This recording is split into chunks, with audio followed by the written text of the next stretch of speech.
Tonight on America, the Conversation, it's part one of Andrew and Tim discussing popular policies and why they work. Spoiler alert, I think it might be because they're popular. All this and more tonight on America, the podcast presents America, the Conversation.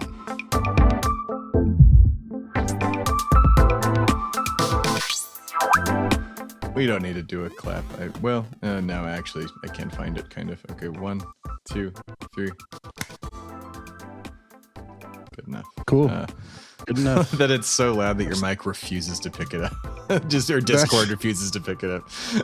Yeah. We got it on the file.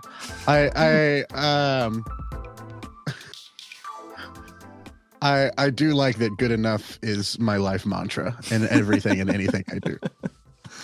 I mean, that's shouldn't that be the motto for everyone? Like everyone, like one thing I've learned in like through meditation and stuff is the perfectionism sucks. Like to try and be perfectionist, like you just start burying yourself in needlessness. Like it's never going to be perfect, so why bother trying to perfect it? Like just do it the best you know how, and then if it's not that great, you've learned from that and you'll do better the next time. Like it's shit, my job, case in point, it wasn't great. My shows weren't great at the beginning, but they got better and the audio got better, and I learned, I went to college and figured out how to do engineering better. Well, before I started this, but I was a music engineer, but yeah, you gotta just don't be perfectionist. Perfectionism, man. Patreon, you're gonna love this shit. Yeah, I spent the first half of my life being a perfectionist GT kid, and I started drinking at 14 because of it. So I got to the point I was in my mid 20s, and I was like, all right, we need to switch up life priorities here. We need to stop thinking that we have to do everything perfect and instead just go with good enough. And good enough has definitely made me happier. Yeah. I will say that much. Well, like with me, with music, like I grew up with, I shit you not, friends, like 4 to 5 friends that were musical prodigies. And I felt like dirt. Like, but like my dad's a master pianist too. But again, he's played for now like 60 years. But like still, it's just like that's what I have to compare myself to. I'm like, well, why am I not that good at this? Like, why are all these people so good? It's because one, they're naturally good at it, and that's just a thing that happened. The same happened with Mozart and other people like him. But like, yeah, but trying to be the best all the time, like that's. I feel like it's unique. Well, it's not uniquely American. It's uniquely human, but I feel that way about my physical appearance. Everyone else is just trying to keep up with what I was naturally given. So exactly. All right. Let's enjoy that Patreon, because now here we start. Hello and welcome to America, the Conversation. My name is Tim Philippi. I'm one of your hosts, along with my co-host, Andrew Turner. Hello, Andrew. Hello. Oh, there he is. Today it's a 2-part episode, and you'll get the other part in 2 weeks, because we do this every 2 weeks. But we're going to be talking about populism. Someone on the America the Conversation podcast will die. Yeah. Find out in part 2. Yes. Who's going to die? Hopefully conservatism, but probably not. Not yet. But yeah, we're going to talk about populism. Well, which is a populist, conservatism is populism. Technically, there's 2 sides of populism right now. Kind of like, but specifically, we're going to talk about populist policies, popular policies, and why they're popular. For starters, universal health care, pretty popular. Free college, pretty popular. Free housing, pretty popular. Food as a right, I think it might be one of them, and if it's not, it should be. But I'd say pretty popular. Doing away with the term homeless veteran and homeless children I feel like that's should be more popular than it is, but it does not seem to be enough. But then there's also the other populist ones of keep all the scary brown people out of the country. Like, will that go away? I don't know. I said a lot of things. Andrew, now it's your turn to talk. Okay. I mean, populism is just the idea of putting up policies that supported by the mass, the voting masses, the the proletariat, Yeah. And that are not of establishment status quo means. That's really all it means. Like populism really, because I think that there are a lot of people on the right who will claim a lot of right-wing populist policies, like nationalism in general, like a race and culture-based immigration system, stuff like that, are popular. And I don't think they are. I think that they were populist policies back in the 1930s and 40s, probably before that, in times of rising nationalism. But I don't think actually most Americans agree that we should kick everyone out who's here illegally. I don't think most Americans actually agree that might is right. The charming Nick Fuentes said, which we didn't listen to this on the clips, but he has made a point that he's right about, which you won't hear me say a Nazi is right regularly, where he goes, gay marriage is popular in this country. Abortion is popular. Like, we're never going to win in the ballot box. We have to win by taking over this country and installing a dictator.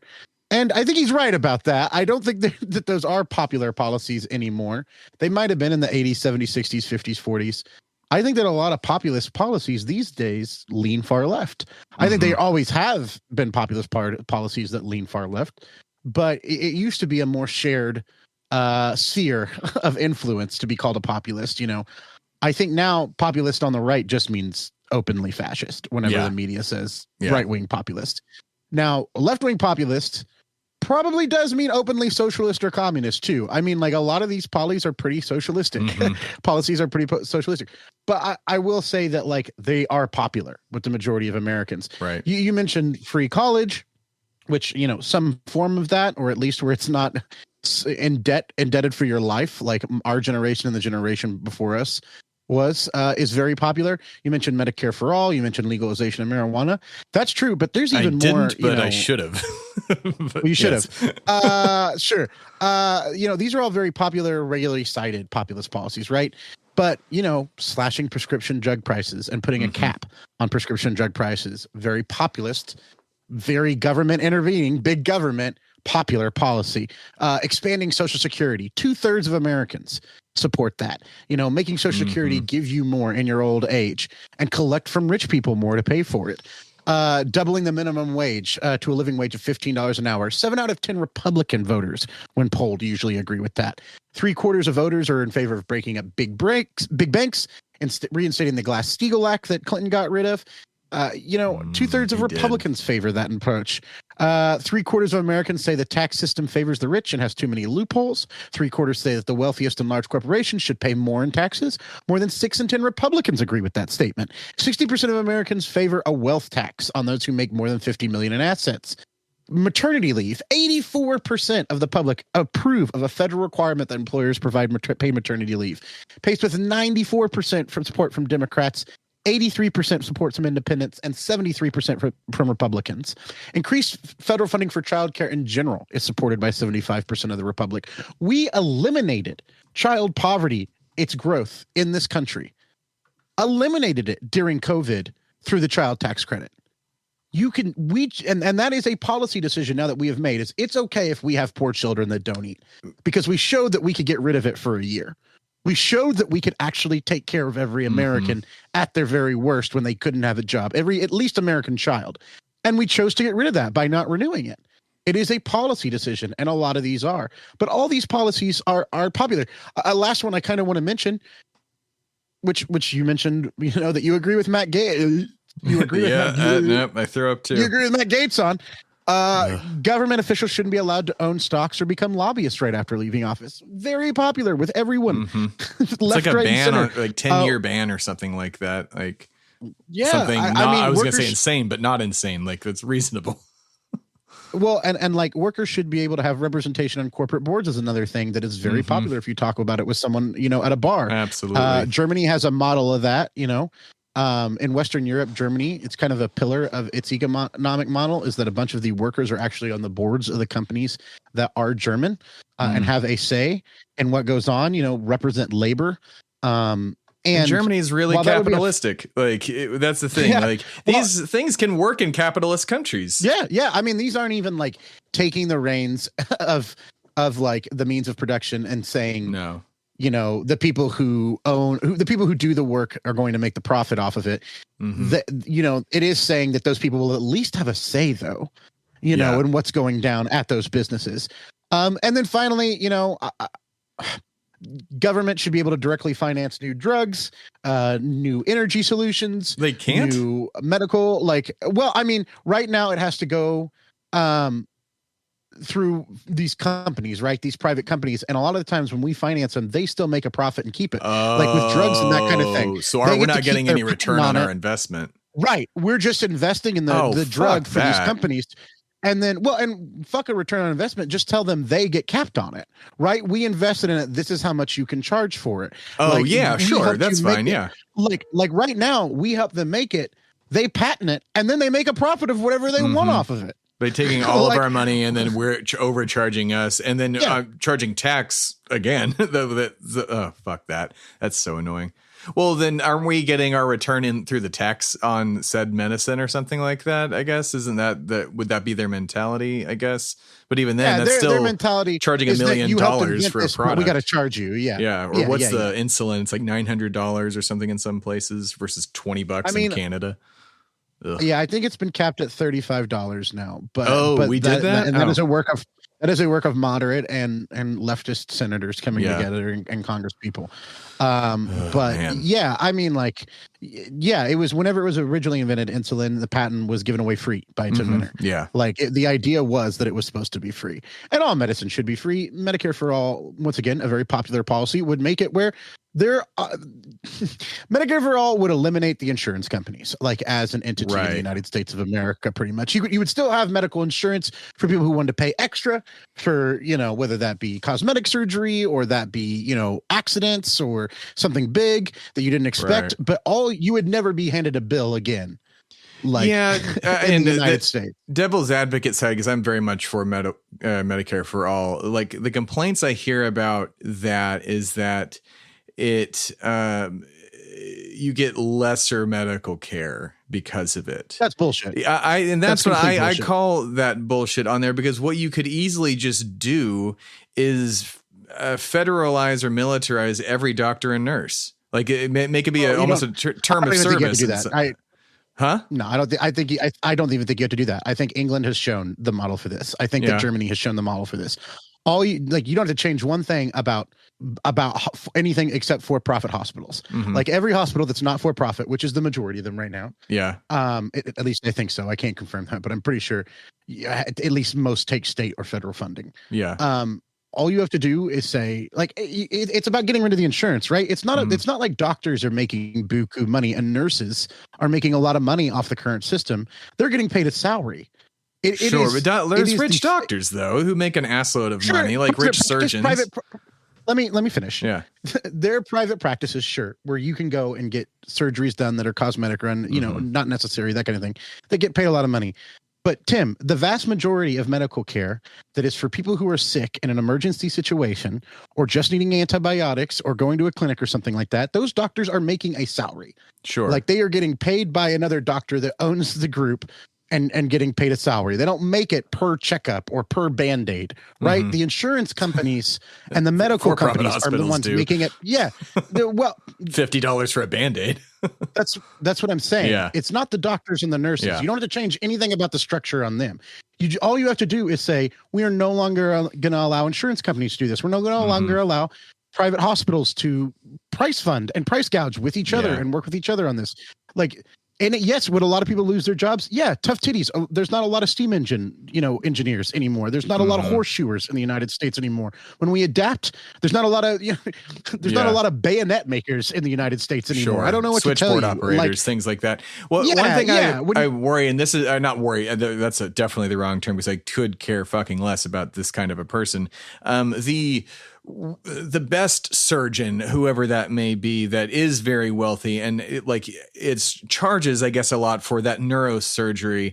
What happens to them? Do they get paid that flat salary? They don't get to make that millions of dollars anymore. They just are. Well, would they? I mean, they might stop being a doctor. Who cares? Fuck them. And if that's the case, but what happens to those overpaid doctors? If you're one of the greatest. If you're fucking Dr. Stephen Strange, you're one of the greatest neurosurgeons in the country. You're getting paid millions of dollars by a hospital. they're not getting paid by the client. Like they're getting paid by a hospital to go work at like Mount Sinai. And like we have the best neurosurgeon in the world. So those hospitals stop still being able to use their profit margins. Yeah. No, they still would make profit margins. Yeah. Like they're still billing the government for what you're getting. Right. Okay. They're still making money. There's just not a middleman in the middle adding a bunch of money to that by going, I'm the insurance company. Right. I'm the it's like socialism doesn't eliminate a free market like a lot of people think it does. Socialized healthcare isn't going to eliminate the idea that people are getting paid for their services in healthcare. It just means the government is covering the tab and sets the prices. Yeah. And capping medicine, capping surgery costs. Yeah. Exactly. And if they want to use that money to now, first off, they also get a lot more government funding on like improving hospitals and like because it's all under the government, right? Like the funding for that kind of stuff. But it's not like a neurosurgeon isn't going to be able to negotiate. Like they may not be able to make $20 million anymore. Sure. These very rare cases you're talking about. But they're going to be making a wage of what, $300,000, $400,000? Like, I mean, we can look up right now what a neurosurgeon in England makes. Like, sure. And even then, just to lay this out for, you know, a person going, oh, I want to be rich. You can't physically make, after you make like, I think $100,000, there's nothing else that can make you happier. Like that's as content as you can be. The average neurosurgeon starts at somewhere between 50,000 pounds and 290,000 pounds a year. So, I mean, like, that's good. That if you're just a regular old neurosurgeon, not the greatest in the world, like you just mentioned, like you're still making good money. Also, none of them are in debt for their schooling that they went to for med school. Like that's another thing is free college because college is free. Yeah. So that's what I mean is like, if we transition to this system, is it going to be a big deal? Yeah, it'll be a big deal with growing pains. Sure. But it's going to save the average American so much money not paying a third-party company who just stands there and goes, nice Band-Aid, $25. Yeah. Because it's not like the individual doctor or nurse that's putting the Band-Aid on you, giving your IV, you know, resetting your bone, is making money per thing that they do. Sure. It's the hospitals. It's the private hospitals. It's the insurance companies. It's all these middlemen. It's the pharmaceutical companies that we could come in and the government, and it is big government, which is why I like big government, taking on big corporate industries and being like, hey, no, you can't price gouge people for this. This is the cost for an IV.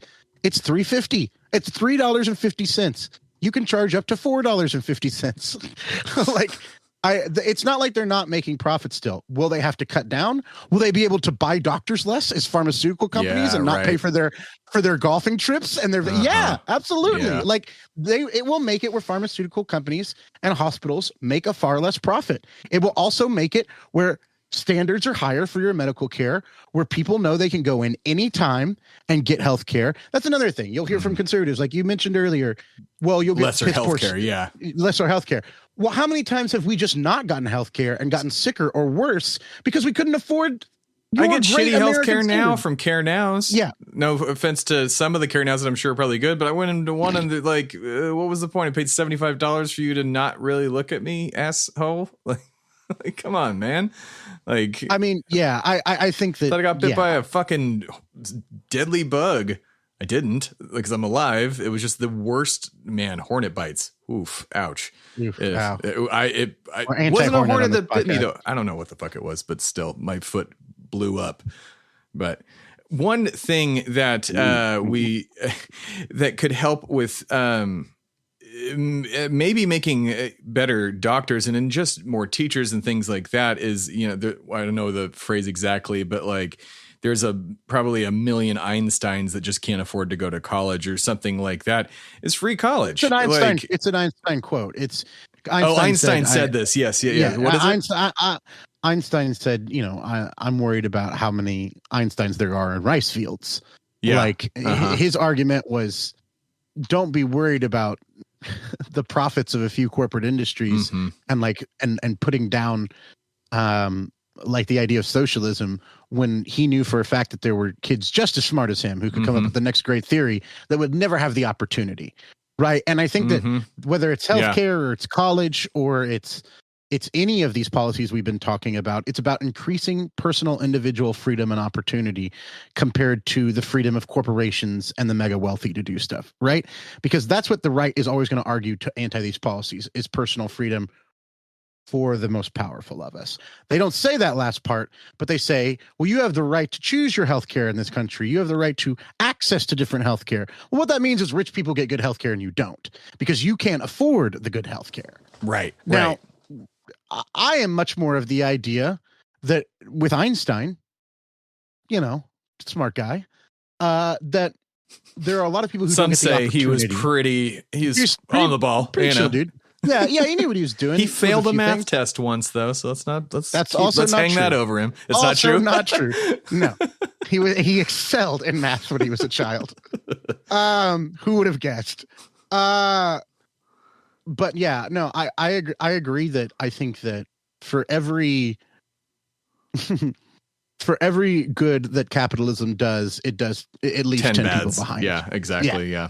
And I think that there's so many people, that are living in outside Waco, that are living in rural Georgia, that are living in, West Virginia. I think there's plenty of people in cities, that are left behind, that all could be huge, contributing, intelligent, kind, beneficial people in our society, but because they didn't get the education or the healthcare or the forgiveness from a stupid little crime, their lives are ruined. Their lives are set in place.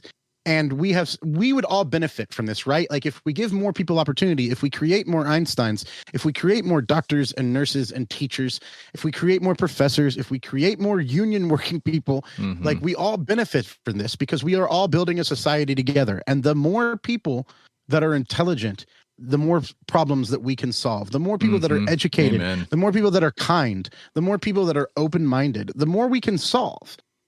Or we can let the rich continue to get wealthier and they can build bunkers, and then climate change can slowly kill all of us outside those bunkers until we storm the bunkers. Sure. I think that big doors though. Take at least one hammer and a pickaxe. I'm more worried about the drone turrets. Shit. But drone. That's a thing now, huh? Oh, God.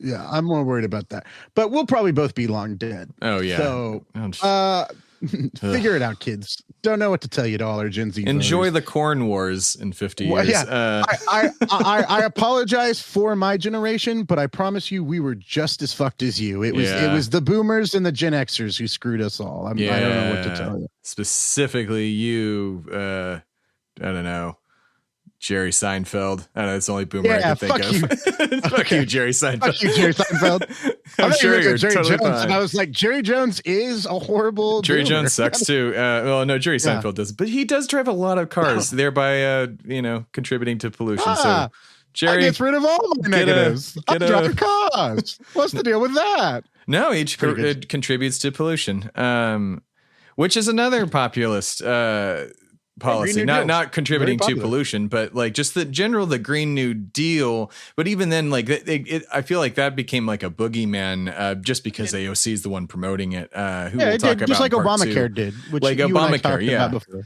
Yeah, I get my healthcare from the ACA.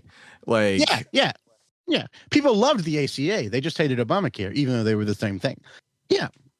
I think like if you poll the average American, whether they be Republican and independent or a self-identifying Republican and independent or Democrat, and you just lay out the policies of the Green New Deal that AOC supports, they're all for them. Yeah, they're all for them. They're all that gets put on the news is that you can't have hamburgers anymore because they're gonna take away all of the cows. Like, well, no, they're like. They're telling you to eat 6 pounds less of beef per year or something like that. It's something minuscule or something. The government isn't going to come in and take away your hamburger until you can't eat a hamburger. Like they're going to spend more money instead of giving it to like big ranching like mega corporations that are housing a bunch of cows. They're going to say, hey, we're going to take that subsidy and treating money those cows terribly. Like factory farming. Farming's already not great, but factory farming, oof, real fucking bad. Listen, there's one hypocrisy that I have that I openly admit, and that is I should be a vegan because of what I believe. Yeah, but I eat a bunch of fucking meat.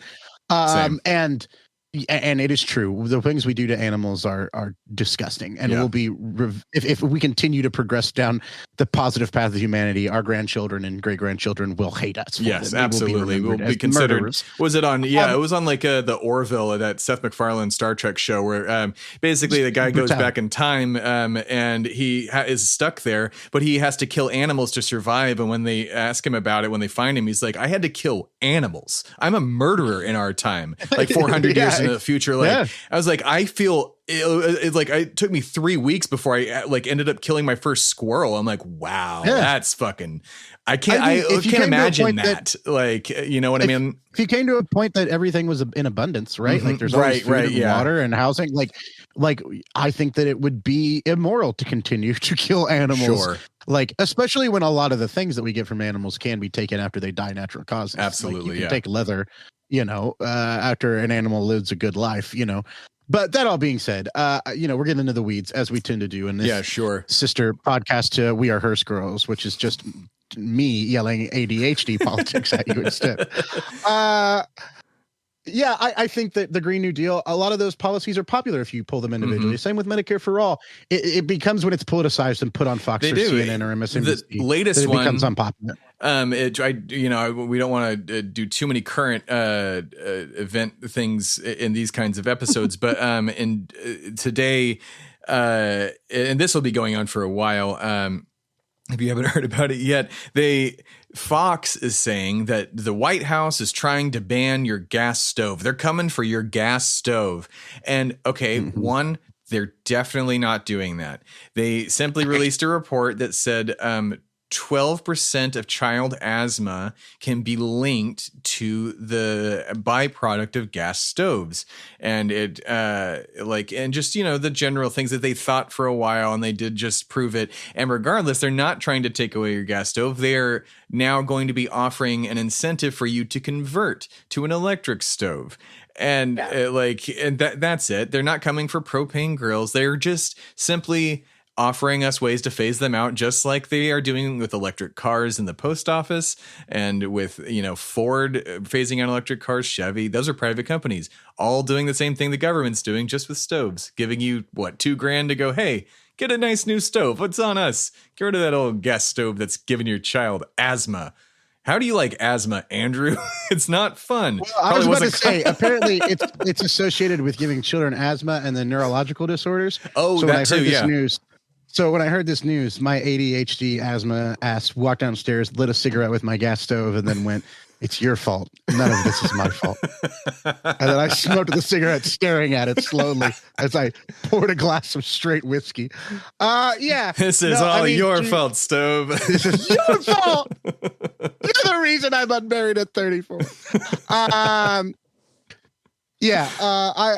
essentially, I don't know if you saw Cody, parasocial friend of the show, and that he doesn't know we exist, but we love him.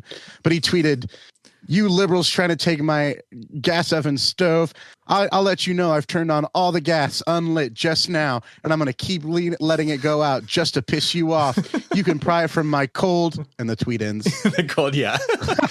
Which is a reference to a senator saying, specifically Dr. Ronnie, who is a Texas congressman I don't think it's a now. Senator. It's a congressman, yeah.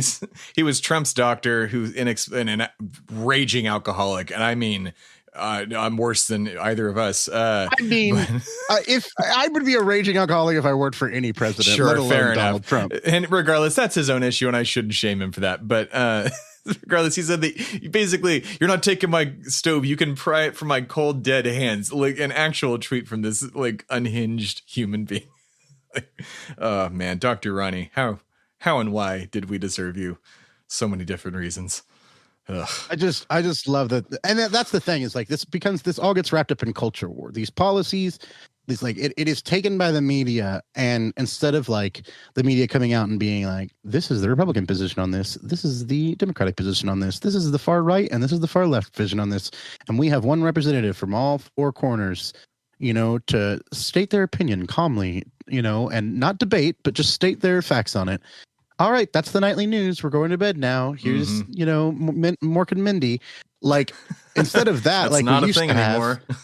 it's 24 hours. So they're like, this person is crazy upset about purple M&Ms. And they and they have to have somebody come on. And Tucker's like, are the M&Ms gay? Do the M&Ms make me gay? Just because I want to have sex with an M&M? I don't know, but we're asking questions. Am I a lesbian? Even though I'm a man, am I a lesbian for this purple M&M, which I personally just found out existed? I'm attracted to women. Yes. I'm attracted to chocolate. Yes. I'm attracted to cartoon characters. Yes. What does that make me? In Joe Biden's America. Do I pay women to wear white gloves and big purple suits to meet me in a hotel room? Yes, I do. Maybe I don't. I can't. Did I say that on live television? Cut. I just imagine like this poor, like 23-year-old sex worker in a Grimace outfit and bright white gloves. Like, hi, Mr. Carlson. I'm back this week. $700 like normal. Charge more, miss. Please charge more. Charge more. Hypothetical purple M&M Grimace sex worker, please charge more for what that horrible man does. That being said, I think that it gets turned into culture war issues, right? And then it becomes like the red team supports this and the blue team supports this. It's why you'll get Democrats who are anti-Medicare for all, because Bernie was. And they're mad that Bernie was in the primaries and that he yelled at their favorite candidate, whether it be Warren or Klobuchar or it be Pete Buttigieg or whatever. They're like, well, I don't like that Bernie bros were mean to me on Twitter, so I don't support Medicare for all now, which is common in America. There's a lot of people who go, I don't like that people were mean to me, so I support fascist ideology now. Right. It's so dumb. It's an excuse regularly that people use to not support good policy is, well, the people who supported it were mean to me. Well, probably, but there's mean people in every group, like even the right group. I don't know what to tell you. When you sit down with Americans and you talk to them at their kitchen table and you're like, hey, do you support these policies? As long as they're not associated with a party or a politician, they are super popular. Now, here's the deal. You know how we could win some of those people over? We could run candidates that run on these policies and then enact them. And then when those popular policies come to fruition and people are happy about it, they can go, that's right. It was a member of that party, of that group that enacted this policy that I liked. I mean, it's why FDR won 4 times. He passed a new deal and everybody went, I like that. Yeah. We should keep this guy in charge to fight the Nazis. 4 terms. And I'm just like, oh, yeah, maybe we should have for that, at least that reason. One thing that I know gets brought up in the response to Medicare for All is something that I try and wrap my brain around as an excuse of just a step between Medicare for All and the current system is the public option. The argument I've heard presented to me is that, well, yeah, it basically makes the government be able to provide the best care if they can start charging lower, but it also maybe pulls the hospitals down to a lower cost as well, because the government itself, under these government hospitals and doctors, are providing just as good of health care as a private hospital.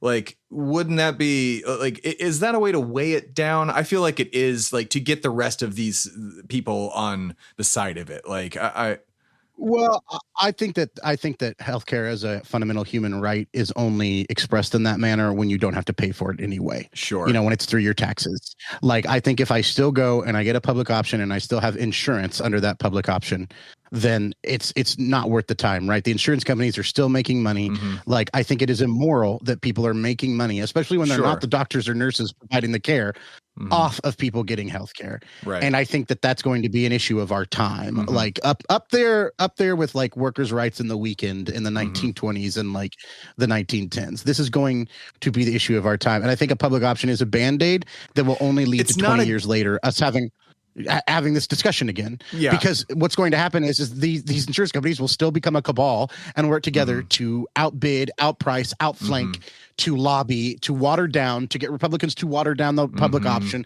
to take away funding from it. Like, it's going to be a constant battle to keep the thing that only does half the work. Yeah. When I think that we could go all the way, maybe lose some Senate or House seats for it, and then say, hey, they're trying to take it away now. Even with Obamacare, that worked.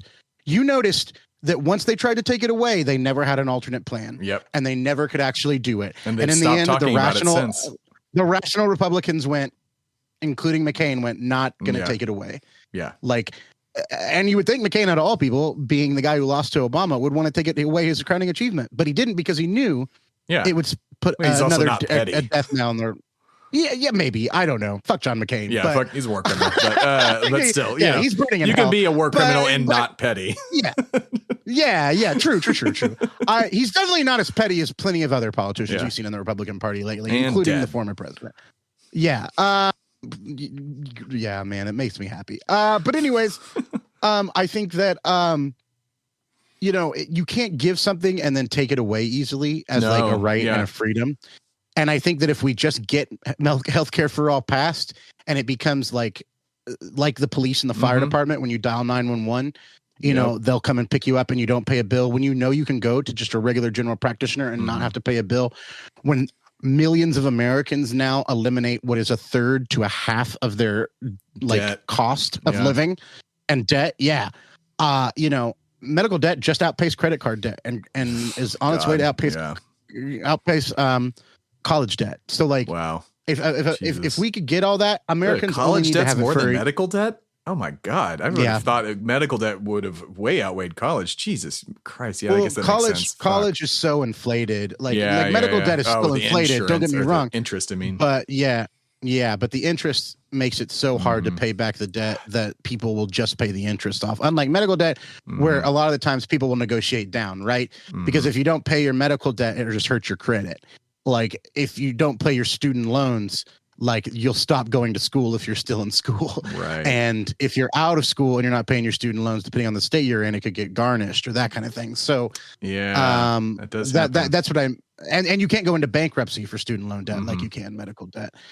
So there's a few different like you know, in the weeds kind of things there. But I think that if you had Americans for a year or two have that new system where healthcare was a human right, like it is in every other industrialized nation on the planet, then there's no way they could take it away. It would be so unpopular for them to take that away because every poor person would like it once they got it.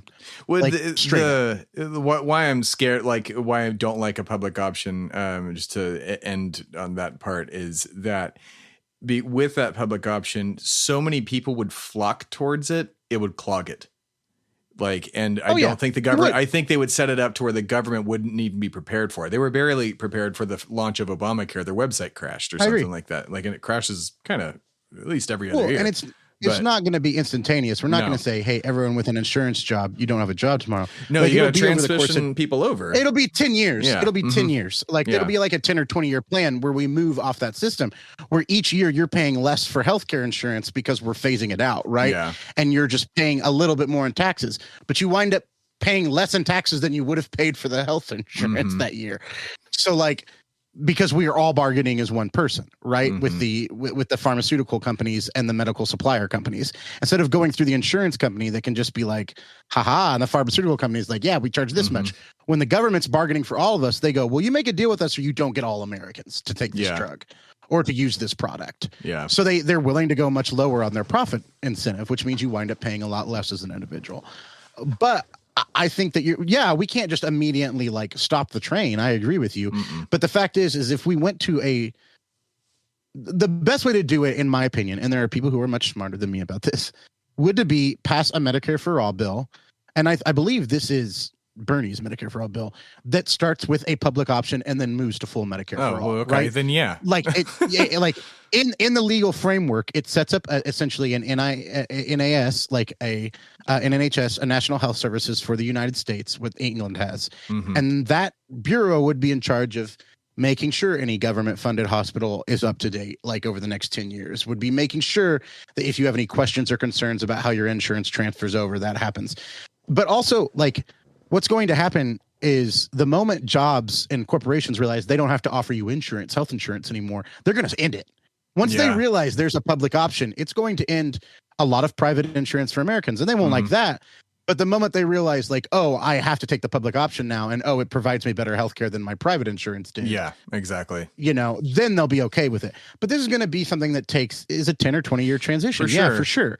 But I think that the idea that we pass a public option and we're done is silly, because it's just going to get watered down and destroyed by Republicans. What they always say, like, and try and push that narrative that like it's gonna be a disaster, so why try? You know, like all these people are gonna lose their jobs, so why try? Like, well, like the case with the coal miners, we had a thing called ARC, I believe it was called, and it was to retrain people losing their coal jobs into becoming the new blue collar, which is coding and teaching those folks how to code.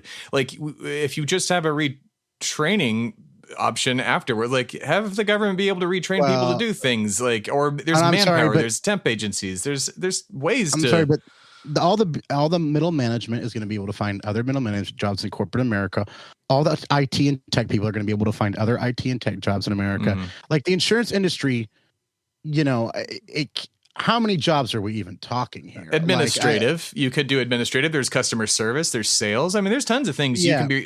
What are you doing at insurance? You're filing we're claims. Getting rid of bureaucrats. Like we're getting rid of people that have other jobs they can do that know, if you know how to use Excel. Like we're not getting rid of coal miners. Like it's not like, oh, this is something that only a certain type of person can do with only certain skills. And now robots are replacing, and now they don't have a set of skills to do anything. We have to retrain them. Like none of these people are going to be retrained. And by the way, a lot of these people, like insurance adjusters and claim filers and people who talk to you on the phone or through the internet as aides and helps, you know where they could go work? The new government bureaucracy that runs this. Yeah, there you go. Like, just transition everybody. It's not like the United States government won't be hiring in mass after we pass this program to fill these positions to do them. Like they will be. Yeah. So like it'll be essentially a New Deal type structure where like an Army Corps of Engineers, like we're gonna have to hire hundreds, thousands of nurses and claimants and like adjusters and auditors and that's what I'm saying. You federalize these people, you nationalize health insurance companies. Just like say, and guess what? Don't government employees get like pensions still? Like, isn't that still a thing, or is that do they do it with? Okay, so guess what? By nationalizing your fucking company, now you get a pension. Versus the retirement plan that might not be there. Now you're arguing the far left argument, which I agree with, but I don't think we'll ever get done. No. Which is just nationalize all this shit. Yeah, nationalize. I'm very much for nationalizing a lot of industries. You just show up and go, all right, guess what? Oh, me too. But you just show up and you go, hey, we're not doing a public option. We're not doing any between. There's nothing slow about this. We will do it slow for the customers and for the people, but your jobs are now government jobs. And the people who owned this industry get to leave with the money that they have. And it's over. They don't get to make $1 more profit after doing that. Absolutely. I would love that to happen. I think that the insurance companies are nothing but a fucking communism. Yeah. I mean, I would love a more authoritarian government when it comes to enforcing financial crimes on the very wealthy and corporate structures. Absolutely. Because I feel like, you know, I don't want government in my bedroom. Someone, I want it you get fucked. Say that again. Sir. Yeah. I don't want a government in my bedroom. I want it in my boardroom. That's where I want big government. Amen. I don't want big government telling me what I can do with my personal life as long as it doesn't affect anyone else. My grandfather used to say that all the time. He goes, the way you should make public policy is you're free to do whatever you want until it affects somebody else's ability to be free to do whatever they want. Right.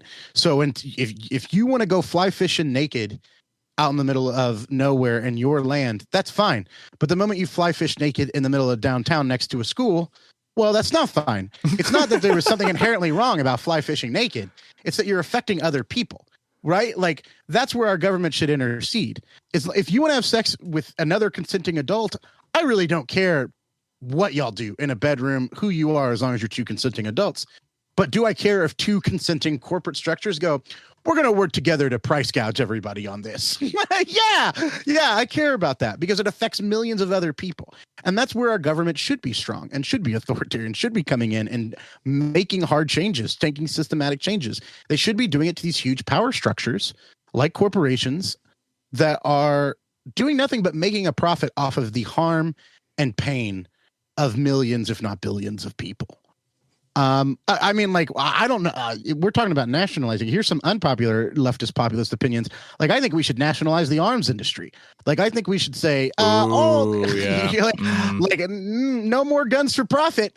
Like, you can get a gun issued from the government. Like, I think we should nationalize the oil industry. Like, I think we should nationalize a lot of these big, huge companies that make a bunch of profit off of fucking the rest of us over. When instead, you know, ExxonMobil has known that climate change was a problem from their own scientists since the 70s. It's leaked in the last couple of years. Sure. Like, what ExxonMobil should be doing is being taken over by the energy department and saying, we're going to transition y'all into a clean energy company using your profits. And we're going to make it where you still drill for oil, because we will always need oil for plastics or computer components or something, that kind of thing. But we're going to cut your production down to 10%. While we, over the next 10 to 15 years, do what California's doing: make all cars electric, make electric charging stations everywhere in the United States, pass a Green New Deal that does that.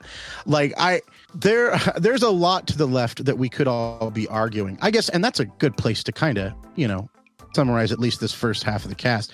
There's a lot of things on the left we could be arguing that are far left that would be unpopular.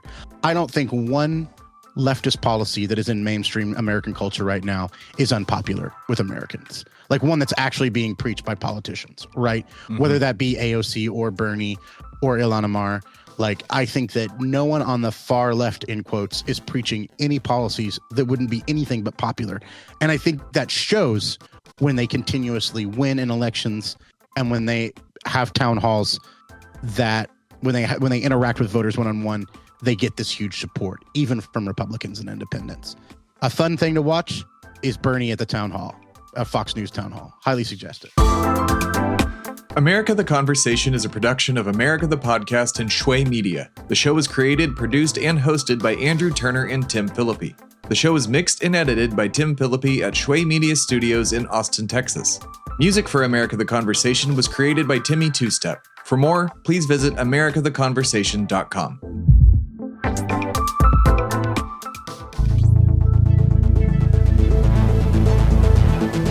This has been a production of Shui Media, all rights reserved. For more information, please visit shuimedia.com.